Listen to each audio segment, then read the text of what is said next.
Here we go. 1, 2, 3,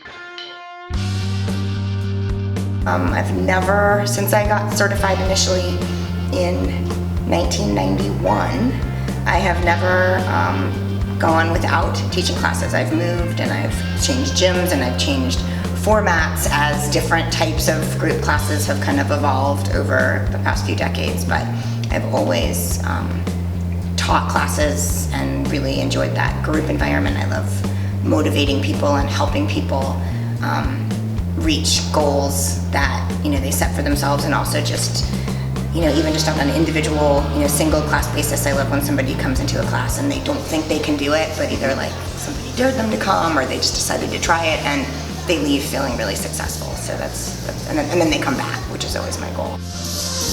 Cheer! Right leg back! Cheer! Left leg back from the top, double arm circle! Right arm reach for 2, stretch it over.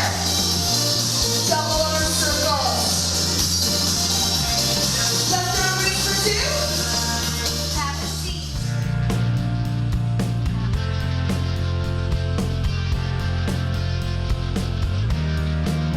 Over time, I've gotten lots and lots of different specific certifications. So, with a general certification, you could come into a gym and just teach like a boot camp class that you make up, or even, back in the 90s, a step class and you made up the choreography.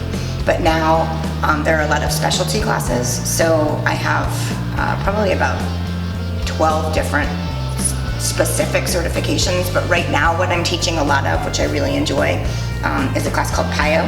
That's a combination of yoga and Pilates, which is a great balance for me to balance out all the crazy cardio that I teach.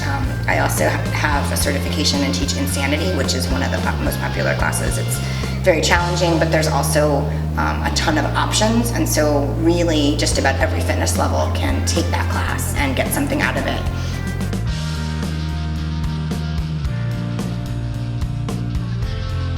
PIO specifically is a very dynamic-based class, so it was created by a trainer named Shalene Johnson, who her kind of story is that when she turned 40, she realized she needed more strength and flexibility, because she did also, like me, she did a lot of cardio, but she just didn't like yoga. For her, and this is her, her thing, she just couldn't sit still long enough to do yoga, but she needed that flexibility. So the class that she created is based on Pilates and yoga poses and moves, but it's constantly moving. So you don't need any equipment, you're just using your body, but we constantly stay moving so the body stays warm, so that we can work on increasing flexibility, but also because we're dynamic, we're also burning calories. And people, when they try it for the first time, they're usually surprised because they come in thinking, oh, it's yoga. And you sweat in that class, you burn calories, but you're also getting all the benefits.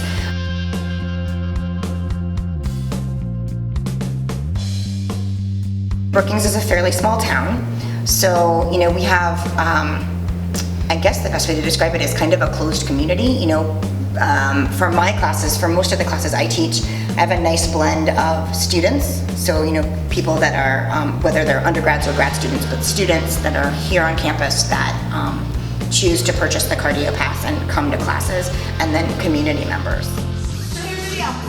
Toes or knees. If you want the statistics, here they are. Give me 8, 7. There is one more section of work. So before we get there, go back to Just the close-knit community. I mean, the classes are not, I've taught in very large metro areas like Washington, D.C., where, the classes can be like 70 people, and it's very impersonal. As an instructor, you don't get to know people, except for like the few people that are in the front row every time. So you don't really get to know people, and, although some of the people in the class may know one another, there's not, even really space to have a conversation. Here I think I can kind of see, like, some people come to class together, other people, when they recognize other class members, like every, in my Monday night insanity class, it's basically the same group of people, and so I don't think most of them knew one another outside of that class, but now, that's sort of like their Monday night date, and they're always, they get to class and they talk and they catch up.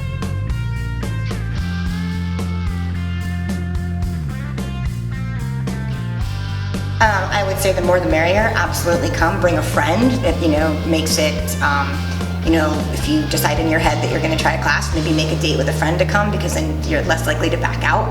I always, in my classes, I try to ask at the very beginning if anybody's new to that class.